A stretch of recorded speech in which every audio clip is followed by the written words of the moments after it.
सुप्रभात विद्यार्थियों,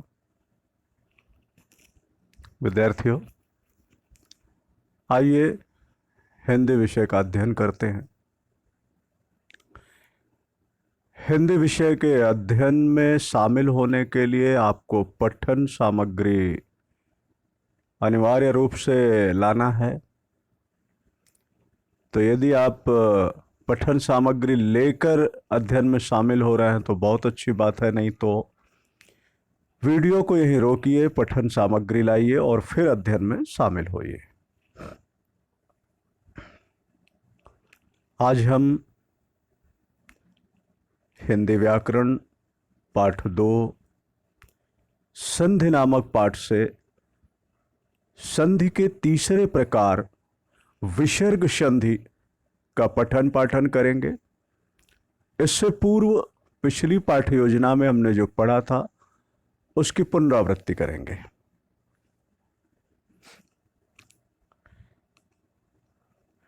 पिछली पाठ योजना में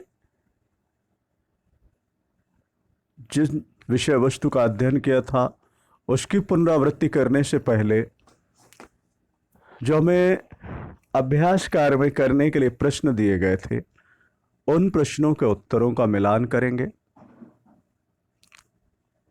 तो पिछली पाठ योजना में हमको प्रश्न दिए गए थे कि निम्नलिखित की संधि करो।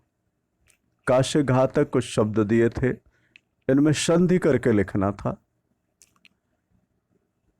का नंबर था वाक धन ईश, इसकी संधि होगी तो बनेगा वागीश। ख नंबर सुप धन अंत,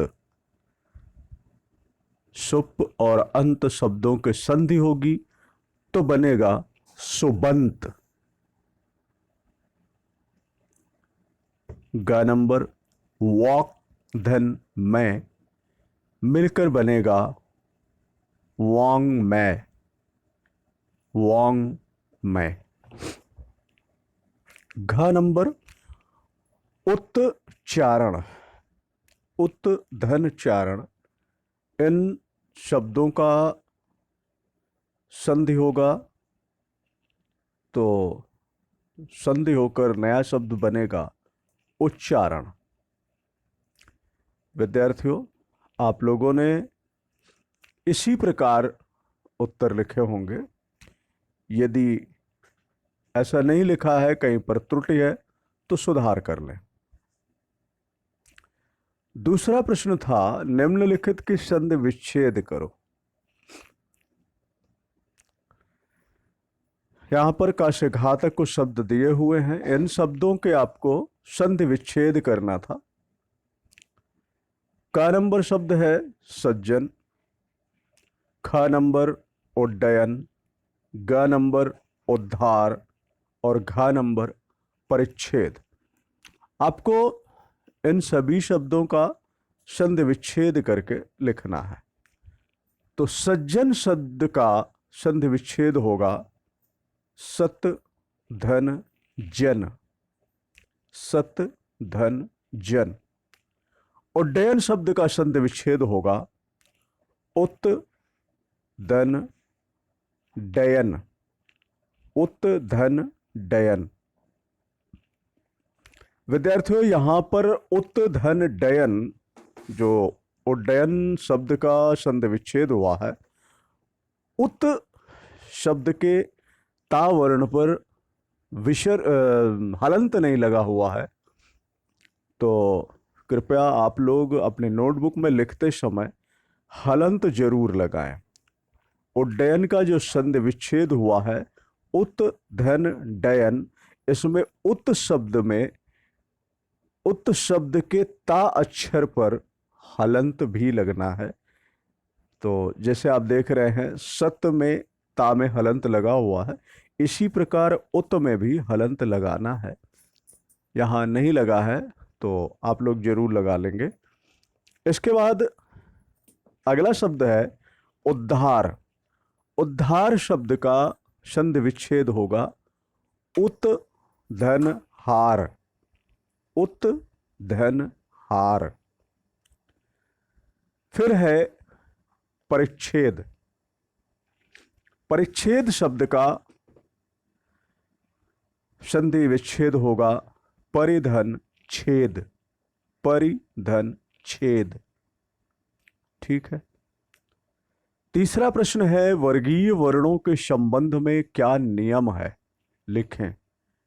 तो व्यंजन संधि को पढ़ते समय सबसे पहले नियम आया था वर्गीय वर्णों के संबंध में नियम। तो ये क्या नियम है, इसे हमें लिखना था। ध्यान दीजिए, वर्गीय वर्णों के संबंध में जो नियम है वह है, यदि किसी वर्ग के पहले वर्ण क, च, ट, त, पा का मेल किसी भी वर्ग के तीसरे वर्ण ग, ज, ड, द, ब या चौथे वर्ण घ, झ, ढ, ध, भ से या य, र, ल, व अथवा कोई स्वर में से किसी वर्ण से होने पर वर्ग का पहला वर्ण जो क, च, ट, त, प वर्ग का पहला वर्ण है, अपने ही वर्ग के तीसरे वर्ण ग, ज, ड, द, ब में परिवर्तित हो जाता है। ठीक है। तो यह वर्गीय वर्णों के संबंध में, वर्गीय व्यंजनों के संबंध में यह नियम था। इसके बाद चौथा प्रश्न, संधि करते समय यदि किसी स्वर के बाद छ वर्ण आ जाए तो इस छ वर्ण से पहले क्या जोड़ते हैं, उदाहरण सहित लिखो। संधि करते समय यदि किसी स्वर के बाद छ वर्ण आ जाए तो इस छ वर्ण से पहले क्या जोड़ते हैं, उदाहरण सहित लिखो। ये प्रश्न है। उत्तर, संधि करते समय यदि किसी स्वर के बाद छ वर्ण आ जाए तो इस छ वर्ण से पहले च जोड़ दिया जाता है। संधि करते समय यदि किसी स्वर के बाद छ वर्ण आ जाए तो इस छ वर्ण से पहले च जोड़ दिया जाता है।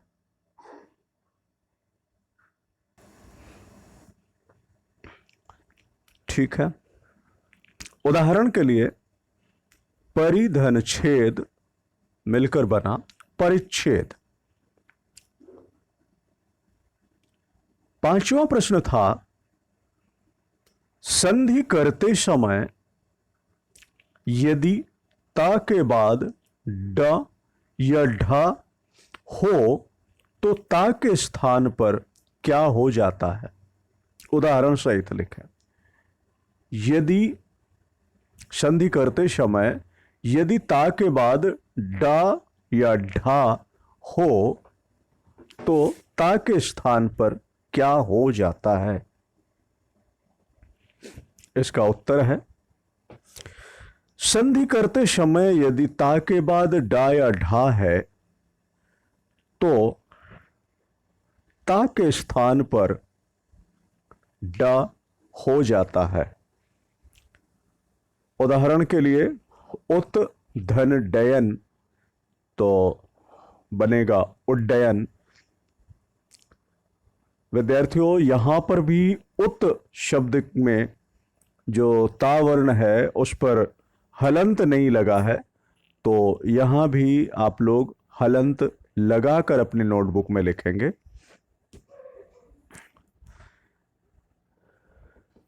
इसके बाद छठवां प्रश्न है, पाठांक पृष्ठ संख्या 17 पढ़ें व समझें। तो ये छठवां प्रश्न केवल पढ़ने के लिए है, मौखिक रूप में करना है, पाठ्य पुस्तक को पढ़ना है। ठीक है। तो इस प्रकार से जो पिछली पाठ्य योजना में आप लोगों को प्रश्न दिए गए थे उन प्रश्नों के उत्तर आप लोगों ने लिखे और मिलान किया। मुझे पूर्ण आशा है आप लोगों के उत्तर सही रहे होंगे। यदि कहीं पर कोई त्रुटि थी तो उसका सुधार जरूर कर लें। आइए अगले क्रम में बढ़ते हैं। पुनरावृत्ति। विद्यार्थियों, पिछली पाठ योजना में हमने जिस विषय वस्तु को पढ़ा था उसकी पुनरावृत्ति करेंगे। पिछली पाठ योजना में हमने व्यंजन संधि पढ़ा था। व्यंजन संधि की पुनरावृत्ति कर लेते हैं। पाठांक पृष्ठ संख्या 17 से चौथे नियम से हम लोगों ने पढ़ा था, वहीं चौथे नियम से इसका पुनरावृत्ति करते हैं। चौथा नियम था मां के संबंध में नियम। यदि म के बाद क से भा तक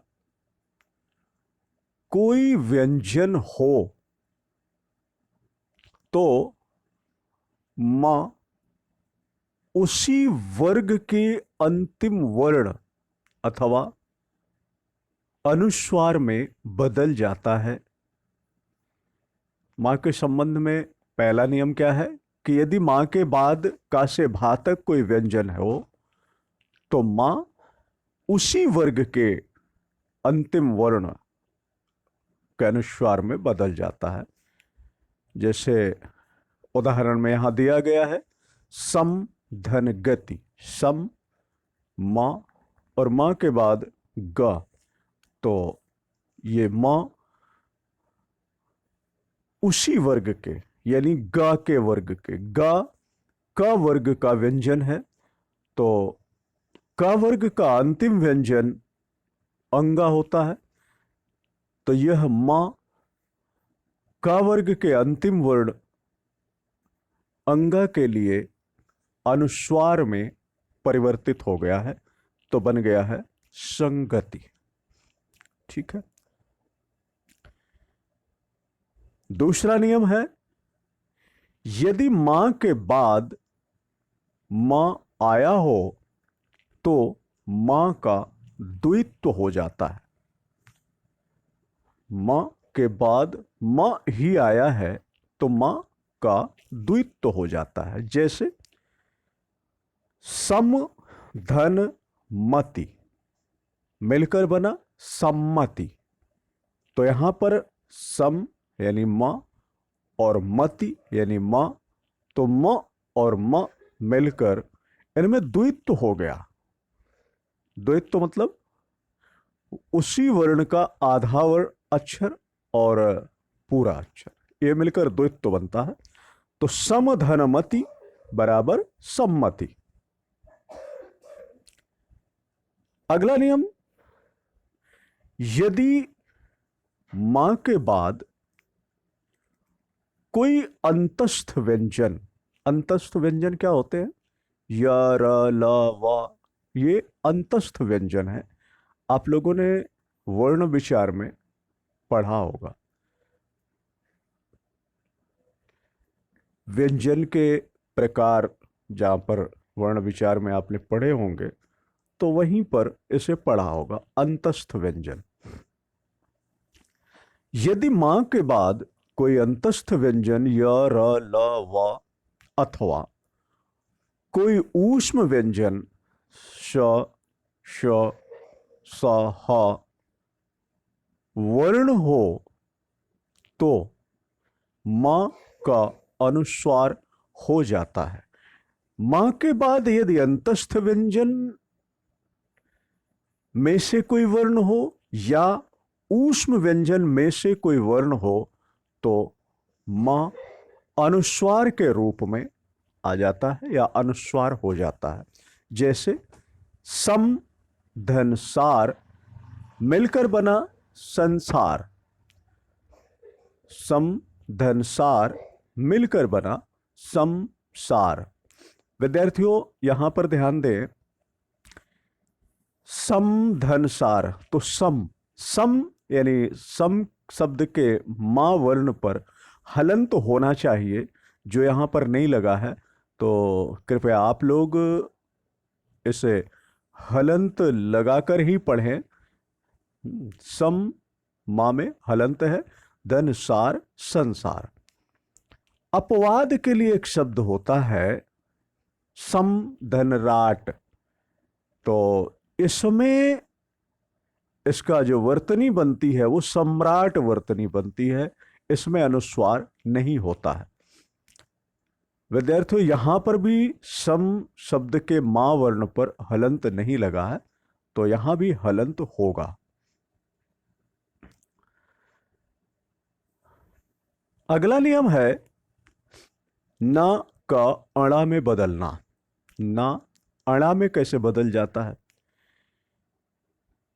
यदि री, र और श के बाद ना हो और इनके बीच में कोई स्वर या पा वर्ग का कोई वर्ण, अनुस्वार या व हा में से कोई वर्ण हो तो ना अणा में बदल जाता है। ये कहां पर बदलता है? यदि री, रा और सा इसके बाद ना आ गया हो और इन दोनों के बीच में कोई स्वर हो या कोई पा वर्ग का वर्ण हो या अनुस्वार हो या फिर या व हा में से कोई वर्ण हो तो ये ना अणा में बदल जाता है। जैसे प्र, धन, मान मिलकर हो गया प्रमाण। प्र, धन, मान मिलकर हो गया प्रमाण। तो इस प्रकार से ये पांचवा नियम। अभी छठवां नियम है स का श में बदलना। यदि स से पहले अ या आ से भिन्न कोई स्वर आ जाए तो सा में बदल जाता है। ठीक है, सा यहां पर दिया हुआ है। इस सा के पहले अ या आ से भिन्न कोई स्वर आता है तो यह सा में बदल जाता है। जैसे नी, धन, सिद्ध मिलकर बना निषिद्ध। विद्यार्थियों, अब हम आज के पठन पाठन क्रम की ओर बढ़ेंगे। आज का पठन पाठन हमें पाठांक पृष्ठ संख्या 18 से करना है। तो आप लोग अपनी व्याकरण पुस्तक के पाठांक पृष्ठ संख्या 18 को खोलें और अध्ययन में शामिल हो। पाठांक पृष्ठ संख्या 18 में विसर्ग संधि, संधि का तीसरा प्रकार विसर्ग संधि दिया गया है। तो पाठांक पृष्ठ संख्या 18 के माध्यम से हम विसर्ग संधि के विषय वस्तु का अध्ययन करेंगे।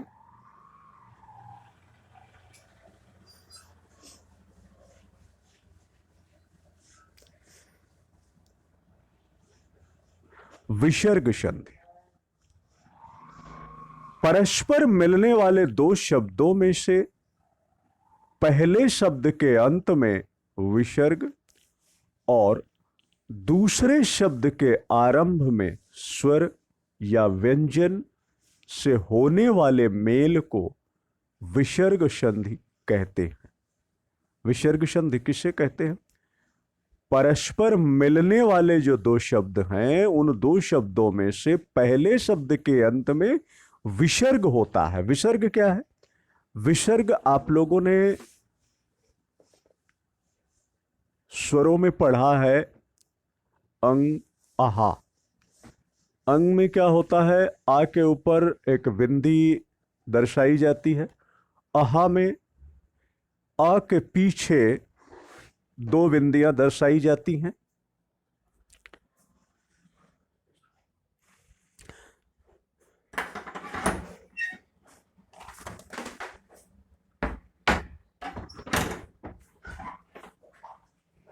यही विसर्ग होते हैं। जैसे अतः लिखते हैं, तो अतः लिखने में भी ता के पीछे दो बिंदियां लिखी रहती। प्रायः लिखते हैं, प्रायः के पीछे दो बिंदियां लिखी रहती हैं। ये विसर्ग होता है। तो परस्पर मिलने वाले दोनों शब्दों में से पहले शब्द के अंत में विसर्ग होता है और दूसरे शब्द के आरंभ में कोई स्वर या व्यंजन होता है। तो इनके मेल से जो विकार उत्पन्न होता है, जो परिवर्तन होता है, उसे विसर्ग संधि कहते हैं। उदाहरण, निह धन चय मिलकर बना निश्चय। निह धन चय मिलकर बना निश्चय। निह धन भय मिलकर बना निर्भय। निह धन भय मिलकर बना निर्भय। निम्नलिखित नियमों के आधार पर विसर्ग संधि होती है। विद्यार्थियों, संधि में नियमों का बड़ा महत्व है। यहां पर विसर्ग संधि के लिए भी कुछ नियम दिए गए हैं। पहला नियम है, पहले नियम में का नंबर बताया जा रहा है, बहुत ध्यान से समझें। यदि विसर्ग से पहले कोई स्वर हो, विसर्ग से पहले कोई स्वर हो तथा विसर्ग के बाद च या छ हो, तो विसर्ग श में बदल जाता है। क्या होना चाहिए? विसर्ग से पहले कोई स्वर हो और विसर्ग के बाद जिन वर्ण के साथ मेल हो रहा हो वो च या छ हो, तो यह विसर्ग श में बदल जाता है। जैसे निह धन चय, तो यह बदलकर हो गया निश्चय। अब यहां पर विसर्ग निह यानी नी के बाद विसर्ग लगा है, तभी यह पढ़ा गया निह। अब यह विसर्ग से पहले ना में स्वर ई लगा हुआ है, तो विसर्ग से पहले स्वर हो गया और विसर्ग के बाद च यानी चय। तो जब यह कंडीशन होती है, यह स्थिति होती है कि विसर्ग से पहले स्वर और विसर्ग के बाद च या छ हो, तो वो विसर्ग श में बदल जाता है। तो इसी प्रकार दूसरा है निह धन छल निश्चल। ख नंबर नियम है, यदि विसर्ग से पहले कोई स्वर हो तथा विसर्ग के बाद ट या ठ होने पर विसर्ग श में बदल जाता है। विसर्ग और विसर्ग से पहले स्वर, उसके बाद ट या ठ, तो विसर्ग बदलकर श बन जाता है। जैसे देखिए यहां पर दिया है धनु धन टंकार, तो ये बना धनुष टंकार। धनु धन टंकार मिलकर बना धनुष टंकार। निह धन ठुर मिलकर बना निष्ठुर। निह धन ठुर मिलकर बना निष्ठुर। ग नंबर नियम है, यदि विसर्ग से पहले कोई स्वर हो तथा विसर्ग के बाद त या था होने पर विसर्ग श में बदल जाता है। विसर्ग से पहले कोई स्वर हो और विसर्ग के बाद उसका मेल ता या था में से किसी वर्ण के साथ हो रहा हो, तो वह सा में बदल जाता है। जैसे दुह धन तर, दुह धन तर, मिलकर बन गया दुस्तर। अब यहां विसर्ग के पहले उ स्वर है और विसर्ग के बाद ता वर्ण है, तो मिलकर बना श, दुस्तर। दूसरा नियम है विसर्ग संधि का दूसरा नियम, यदि विसर्ग के बाद स या श हो तो विसर्ग ज्यों का त्यों बना रहता है। श या स, विसर्ग के बाद श या स हो तो विसर्ग ज्यों का त्यों बना रहता है, अथवा विसर्ग की जगह क्रमशः श या स में बदल जाता है। देखिए, विसर्ग के बाद यदि श आया है तो या तो विसर्ग ज्यों का त्यों बना रहेगा, और या तो फिर अगर बदल रहे हैं तो फिर विसर्ग की जगह श ही लिखा जाएगा। और विसर्ग के बाद सा है तो विसर्ग ज्यों का त्यों बना रहेगा, अथवा वो सा में ही बदल जाएगा। जैसे निधन संदेह, तो इसे लिखा जा सकता है निह संदेह, विसर्ग का परिवर्तन नहीं हुआ। निह धन संदेह, तो हम इसे लिख सकते हैं निह संदेह, या हम इसे लिख सकते हैं निस्संदेह। दो तरह से लिखा जा सकता है इसमें। यदि विसर्ग के बाद श या श हो तो विसर्ग या तो ज्यों का त्यों बना रहता है या विसर्ग की जगह क्रमशः श या श हो जाता है। तो निधन संदेह, इसे बदलकर हम निसंदेह लिख सकते हैं, या निधन शेष तो निशेष या निशेष। ठीक है। तीसरा नियम है, यदि विसर्ग के बाद क ख प फ आता है तो विसर्ग में कोई परिवर्तन नहीं होता है। विसर्ग के बाद क ख प फ, ये चार में से कोई वर्ण आ जाए तो परिवर्तन नहीं होगा। जैसे रजह धन कण, मिलकर बना रजह कण, यहां कोई परिवर्तन नहीं हुआ। पयह धन पान, विद्यार्थियों यहां पर पयह पा आधा पा लिखा हुआ है, इसे आप लोग अपनी पुस्तक में सुधार कर लीजिए और पूरा पा कर दीजिए। पयह धन पान, मिलकर बना पयह पान।